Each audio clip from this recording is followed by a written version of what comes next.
Bien-aimés dans le Seigneur, bonjour. Nous sommes réunis ce soir au nom du Seigneur Jésus et nous sommes dans la joie. Nous sommes dans la joie, notre joie est parfaite. En ce soir, j'ai choisi un thème que nous allons partager ensemble, un thème qui concerne l'Église. J'ai beaucoup réfléchi avant de trouver le thème, mais j'ai quand même trouvé le thème qui correspond à l'enseignement qui va être donné. Et le thème est celui-ci. Église, es-tu prête pour le retour du Seigneur? Pour développer ce thème, mes bien-aimés,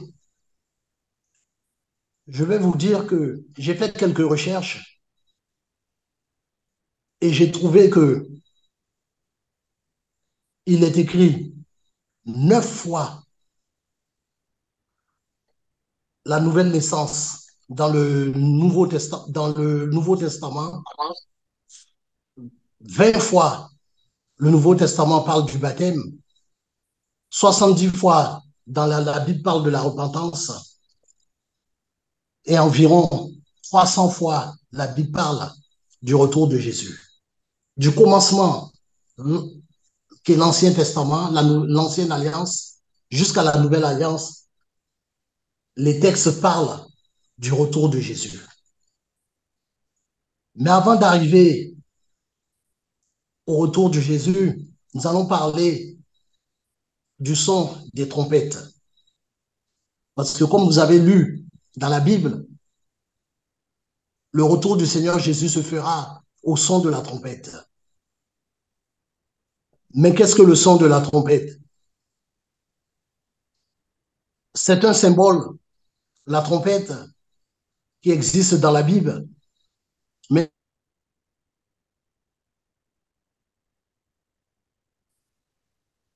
et le son de cette trompette ou des trompettes qui sont utilisées dans la Bible donne un cri de guerre, mais aussi c'est le cri de l'âme. C'est le cri de l'âme. La venue du Seigneur Jésus est annoncée au son de la trompette. Je vais demander à mon frère Landry, si tu peux, mon frère, m'accompagner dans la lecture, s'il te plaît.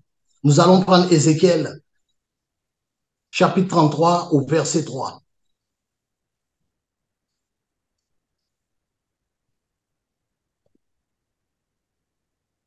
Ézéchiel 33, le verset 3, il est écrit, je lis au nom du Seigneur Jésus, si cet homme voit venir l'épée sur le pays, sonne de la trompette et avertit le peuple. Amen. Si cet homme voit venir l'épée, l'épée, ça veut dire le mal. La trompette est sonnée par la sentinelle qui se trouve à son poste quand elle voit arriver le mal. Elle sonne de la trompette. Et la trompette est faite pour avertir les soldats qu'il y a un danger imminent. Et sachez, mes bien-aimés, que dans l'Ancien Testament, lorsque vous lisez le peuple d'Israël, lorsqu'ils allaient en guerre, ils sonnaient de la trompette. Il y avait la trompette pour le rassemblement, il y avait la trompette qui était sonnée, le son de la trompette pour le départ, il y avait le son de la trompette qui était sonné aussi pour que le peuple puisse ranger ses tentes de façon à ce que le peuple, parce que c'était des bivouacs qui étaient montés, ils se déplaçaient pour ils puissent se déplacer. Dieu prévient toujours ses enfants, Dieu prévient toujours ses enfants du danger qui va arriver. Il les met au courant. Nous savons tous, lorsqu'il y a un danger, le Saint-Esprit, on a le Saint-Esprit nous parle et nous savons que le danger est là. Et nous devons écouter la voix du Saint-Esprit. Soit, bien sûr, si on est affermi pour fuir le danger, mais si on n'est pas affermi, malheureusement, eh bien, qu'est-ce qui arrive?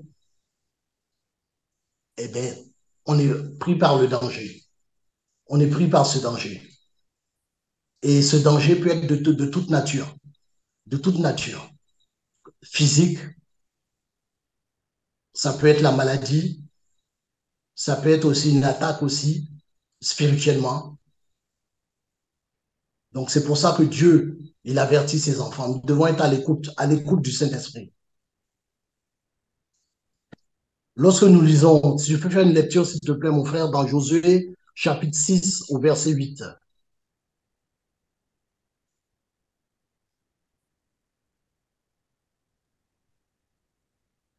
Josué 6, 8. Au Il est verset écrit, 8. Pardon mon frère?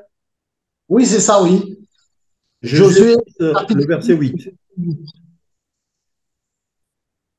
Lorsque Josué eut parlé au peuple, les 7 sacrificateurs qui portaient devant l'Éternel les 7 trompettes retentissantes se mirent en marche et sonnèrent des trompettes. L'arche de l'alliance de l'Éternel allait derrière eux. Amen. Amen. Donc ici, vous voyez, Josué, lorsque le peuple s'est mis en marche, les 7 sacrificateurs étaient devant et les sept sacrificateurs ont sonné de la trompette et le peuple s'est mis en marche. Ils ont commencé à se déplacer. Ils portaient, ceux qui avaient été désignés portaient l'arche de l'Éternel. Donc Dieu était au milieu d'eux. Ce chiffre 7 est un chiffre symbolique. Et il portait cette arche. Le chiffre 7 représente la sainteté, parce qu'il y avait l'arche de l'Éternel. L'arche de l'Éternel était au milieu d'eux. Et ils avançaient. Comme là, nous sommes présents, l'Église, le Seigneur Jésus au milieu de nous, le Saint-Esprit est là. Jésus revient bientôt. C'est le thème de cet enseignement. Mais comment pouvons-nous savoir que Jésus va revenir bientôt? Quel indice qui nous montre que Jésus reviendra bientôt? Vous savez, sur la terre, il n'y a aucun homme qui connaît le retour du Seigneur Jésus. Ce n'est pas la peine de faire des calculs. Le Seigneur Jésus a dit qu'il reviendra comme un voleur. Il reviendra comme un voleur. Et il a dit que je vais vous préparer une place, ce qui atteste que le Seigneur Jésus reviendra. Oui, le Seigneur Jésus reviendra. Nous allons faire une lecture dans Jean chapitre 14, versets 2 et 3, s'il te plaît, mon frère. Jean chapitre 14, versets 2 et 3. Jean 14, versets 2 et 3, il est écrit, il y a plusieurs demeures dans la maison de mon Père. Si cela n'était pas, je vous l'aurais dit, je vais vous préparer une place. Et lorsque je m'en serai allé et que je vous aurai préparé une place, je reviendrai et je vous prendrai avec moi, afin que là où je suis, vous y soyez aussi. Amen. Amen. Amen. Jésus, il s'adressait ici aux apôtres, mais cette parole est destinée à l'Église. Jésus nous a préparé à chacun de nous, mon frère, ma soeur. Jésus est parti là-haut, il a fait son ascension, il nous a préparé une place. Nous avons chacun notre place. Et il termine, Jésus, ce verset en disant que je reviendrai vous chercher. Ce qui atteste vraiment que le Seigneur Jésus va revenir. Même s'il y a certaines personnes qui ironisent là-dessus, qui croient que ça fait longtemps que le Seigneur Jésus devait revenir et n'est pas revenu, mais le Seigneur Jésus reviendra bientôt. Parce que la Bible déclare que notre temps n'est pas le temps de Dieu. Notre heure n'est pas l'heure de Dieu non plus. Dieu seul sait, Jésus l'a dit, le Père seul sait à quel moment que le Fils de l'homme reviendra. Il reviendra pour chercher son Église. Faisons une lecture dans Genèse chapitre 5 au verset 24.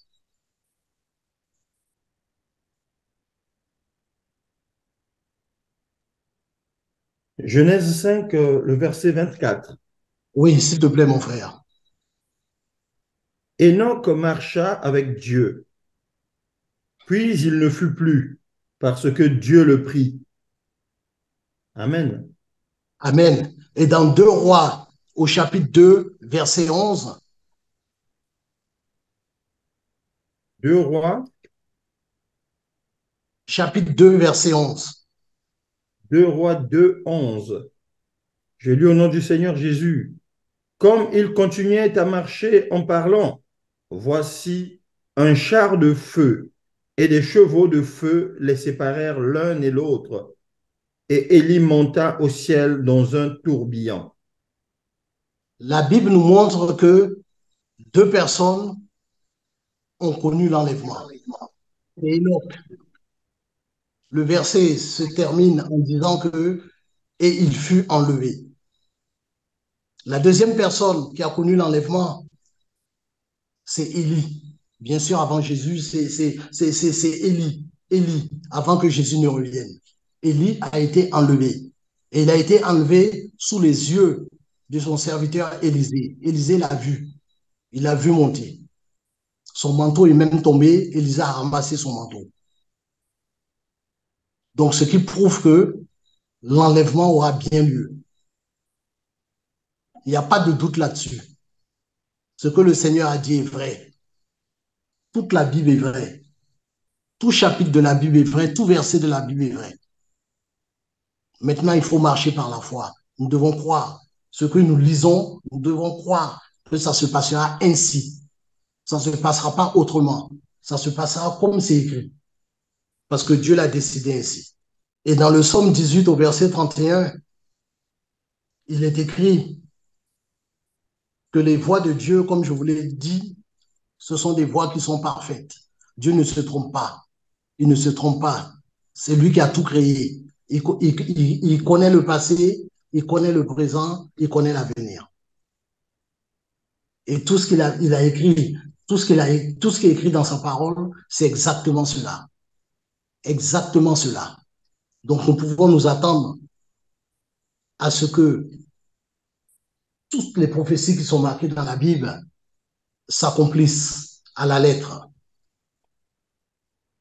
Lorsque Jésus était sur la montagne des Oliviers, le Seigneur Jésus a dit à ses disciples, effectivement, qu'il va s'en aller. Il va s'en aller, il partira. Les disciples étaient là, les disciples étaient réunis, et les disciples ont vu quand le Seigneur Jésus, il a fait son ascension dans le ciel. Il est parti, il est monté. Et quand il est monté, le Seigneur Jésus, il y a eu un ange, il y a eu 2 anges. 2 anges qui ont attesté que de la même manière qu'ils ont vu le Seigneur Jésus, qui a fait son ascension dans le ciel, le Seigneur Jésus reviendra de la même manière. Il reviendra de la même manière. Et c'est l'Église. L'Église attend la venue du Seigneur Jésus. Nous attendons ce jour-là.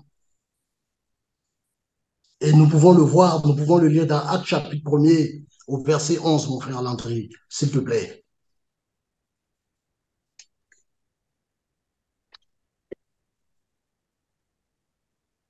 Actes chapitre 1er, le verset 11. Amen.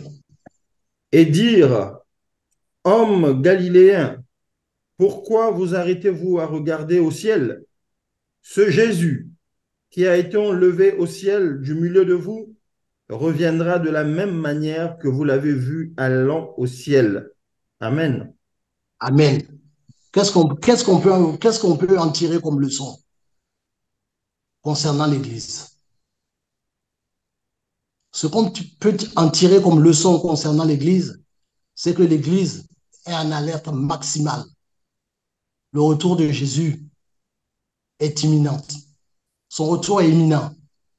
Nous attendons Jésus.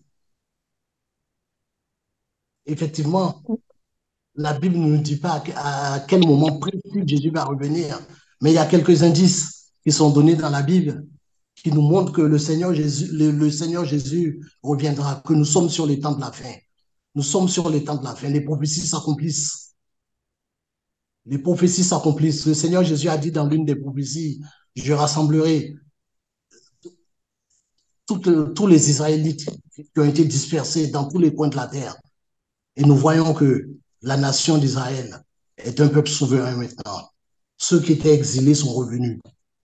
C'est déjà un indice. Mais ce que nous voyons de nos yeux également nous montre que le Seigneur Jésus, il n'est pas loin. Il n'est pas loin, il est à la porte. Il peut revenir à l'instant même où nous sommes en train de faire ce partage. Il peut revenir ce soir, dans la nuit, demain, après-demain, à n'importe quel moment. Et nous devons être prêts. Chacun d'entre nous, nous devons être prêts. Et nous devons attendre ce moment. Nous devons l'attendre, le retour de Jésus. Pas autre chose. Nous devons avoir ça dans nos cœurs. Le Saint-Esprit, à chaque moment, doit nous rappeler que mon frère, ma soeur, es-tu prêt? Es-tu prêt? Es-tu prête? Parce que on se demande maintenant, quand on voit les églises, on se demande maintenant, est-ce que l'église est prête? Est-ce que l'église est prête? Dans beaucoup d'églises, on ne parle même pas du retour de Jésus. On parle d'autre chose. Mais il faut parler du retour de Jésus. Voilà pourquoi ici, nous, dans le GIEC, nous parlerons toujours du retour de Jésus. Nous parlerons toujours du péché. Nous parlerons toujours de la marche dans la sanctification. Parce que ce sont des critères qui sont indispensables pour entrer dans le royaume de Dieu. Il faut être saint. La Bible dit, soyez saints, comme moi je suis saint, dit le Seigneur. Si nous n'avons pas un vêtement de sainteté, nous n'allons pas monter. Impossible pour nous de monter. Parce que l'église qui va monter, ce sera une église sans tache, sans ride. L'épouse du Seigneur. Ce sera celle-là. Les chrétiens de nom, les chrétiens qui ont une étiquette, eh bien, ils ne vont pas monter. Ils vont rester.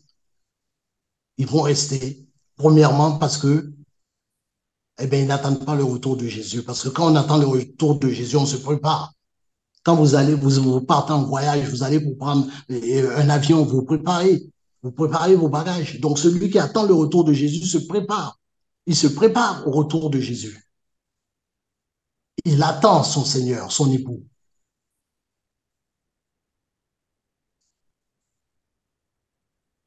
Dans Matthieu chapitre 24 au verset 37 à 39, est-ce que tu peux lire, mon frère Landry, s'il te plaît? Matthieu chapitre 24, verset 37 à 39.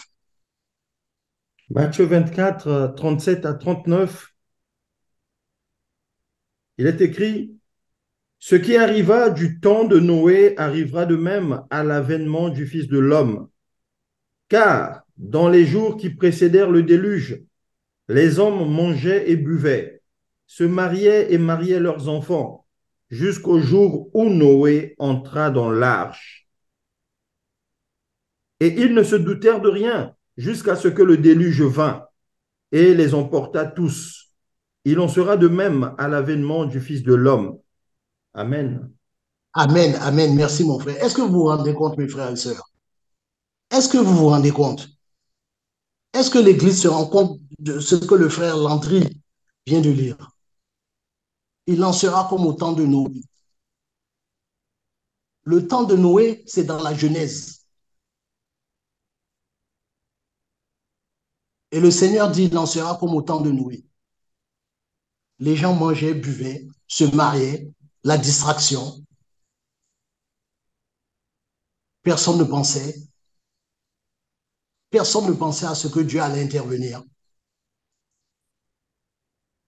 Mais posons-nous la question maintenant, est-ce que les choses sont différentes pour certains chrétiens? Non, c'est toujours pareil. Ils mangent, ils boivent, ils se marient, ils marient leurs enfants, ils sont attachés au monde. On reporte à demain les choses de Dieu. Le Seigneur tarde, mais le Seigneur ne tarde pas. Le Seigneur ne tarde pas. Il use de compassion. Ses compassions sont grandes. Mais à un certain moment, ce sera comme le déluge.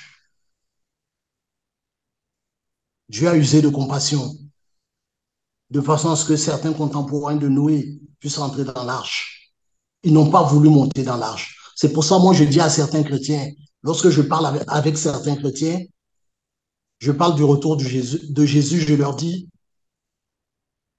si vous n'êtes pas enlevé, c'est parce que vous n'avez pas voulu être enlevé. Vous n'avez pas fait l'effort nécessaire pour attendre la venue du Seigneur Jésus, pour monter dans les airs. Parce que là, on voit bien à l'époque de Noé ce qui se passait. La porte était ouverte. Ils pouvaient entrer librement. Ils n'ont pas voulu entrer. Ils ont préféré la distraction. Ils ont préféré le monde. Mais l'Écriture déclare que le monde passe dans l'épître de Jean, ça convoitise aussi. Par contre, ceux qui font la volonté de Dieu demeurent, eux, éternellement. Le Seigneur va venir les enlever. C'est l'Église du Seigneur. Ce sont les vierges sages qui ont de l'huile dans leur lampe. Elles étaient tellement sages, ces vierges, dans la parabole de Matthieu chapitre 25, qu'elles avaient même de l'huile de réserve. Vous vous rendez compte? De l'huile de réserve qu'elles avaient. Parce qu'elles savaient que le Seigneur pouvait arriver à n'importe quel moment. Et c'est ce qui s'est passé. C'est au milieu de la nuit que l'époux est arrivé. Elles ne sont pas parties acheter de l'huile. Elles avaient de l'huile dans leur lampe. Si le Seigneur Jésus et l'époux étaient venus plus tard, elles auraient approvisionné leur lampe. C'est ça un enfant de Dieu. On doit être prêt à tout moment pour aller à la rencontre de notre Seigneur. L'Église doit être prête parce que le Seigneur revient bientôt. Et comment ça va se passer? Nous allons lire 1 Thessaloniciens chapitre 4, mon frère Landry, du verset 16 au verset 17.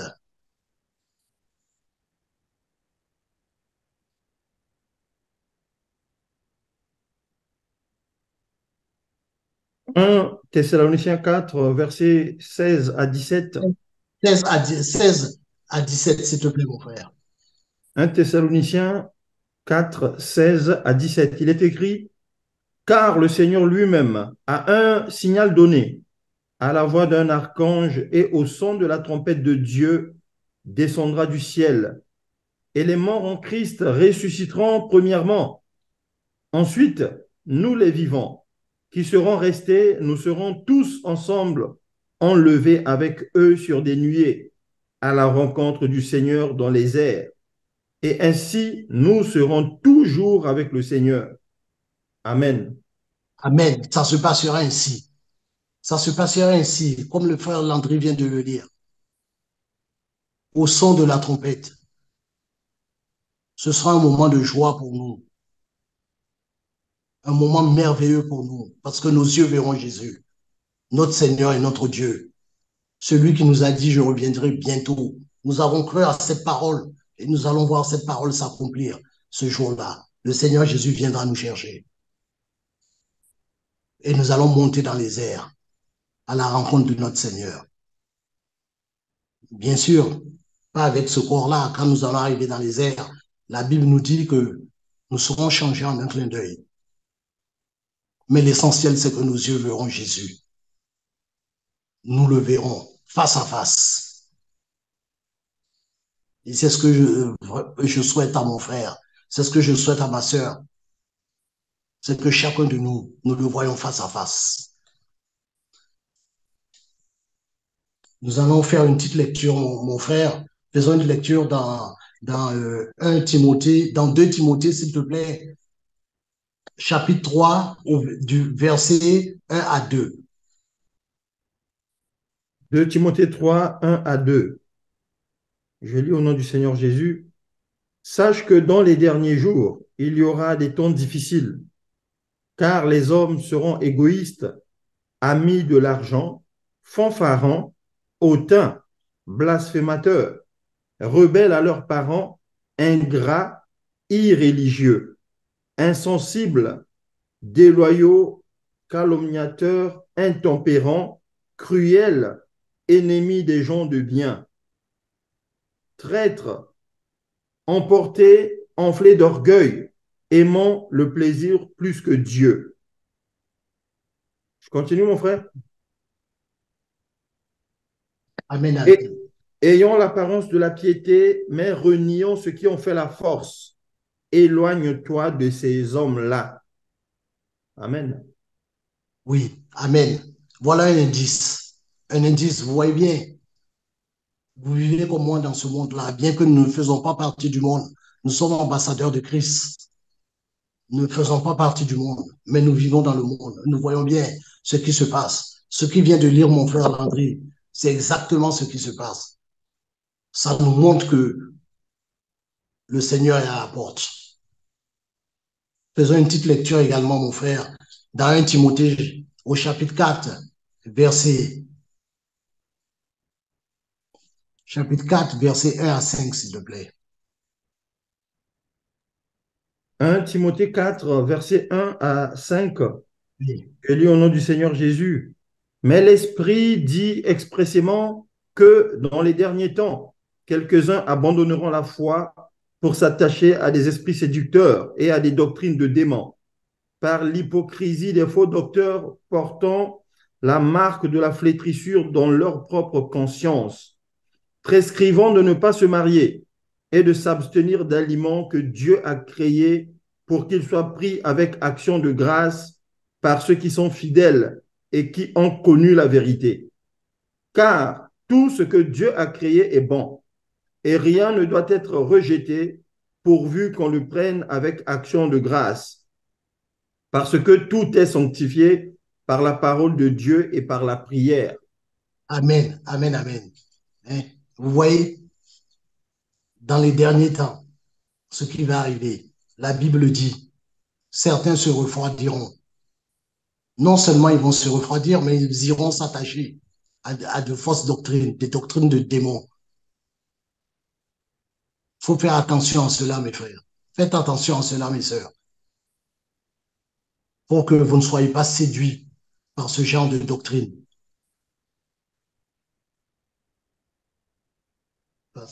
On en parle beaucoup, on en parle beaucoup.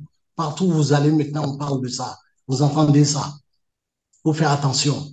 Attention, priez, priez, priez, priez également pour vos enfants, de façon à ce que eux, parce que quand ils vont à l'école, vous n'êtes pas avec eux.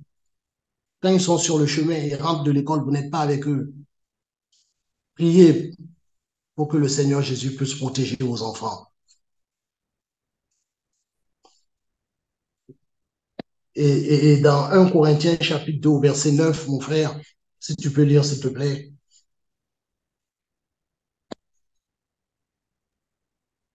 1 Corinthiens 2, verset 9.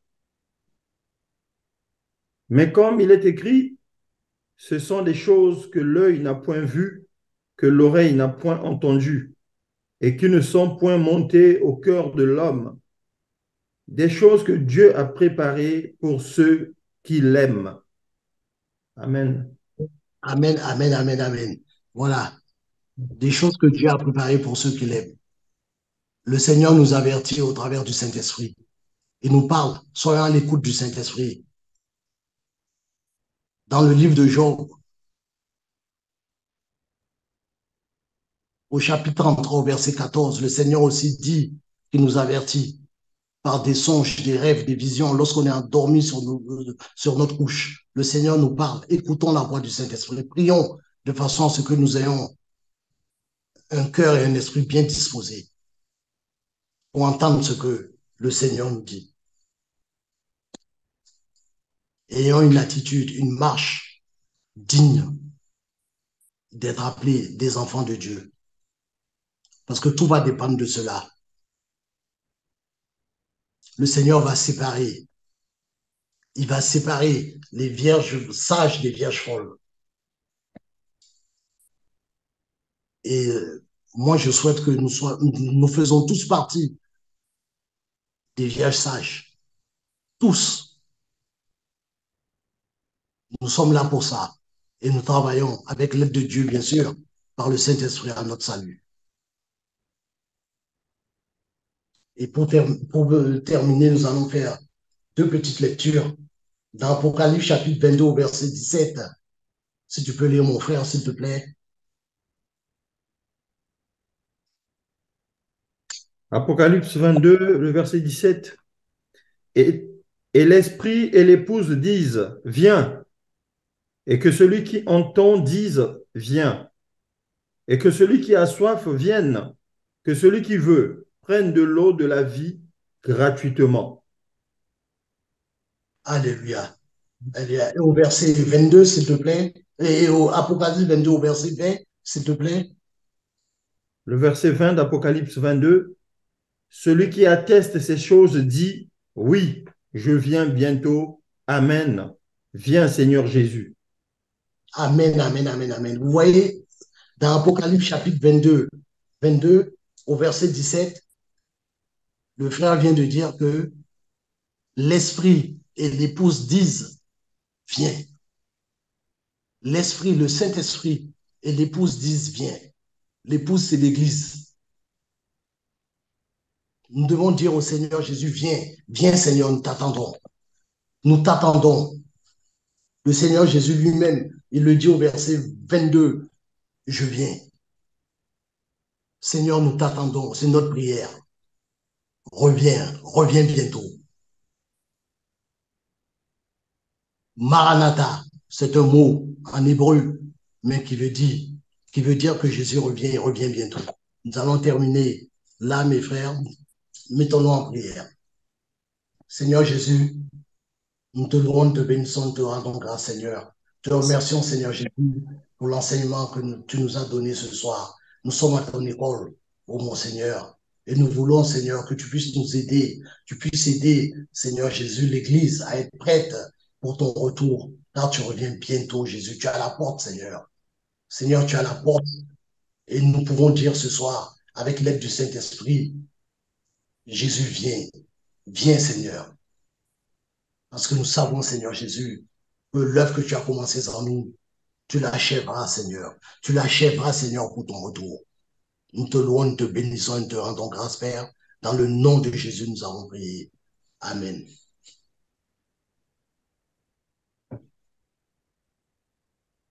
Amen.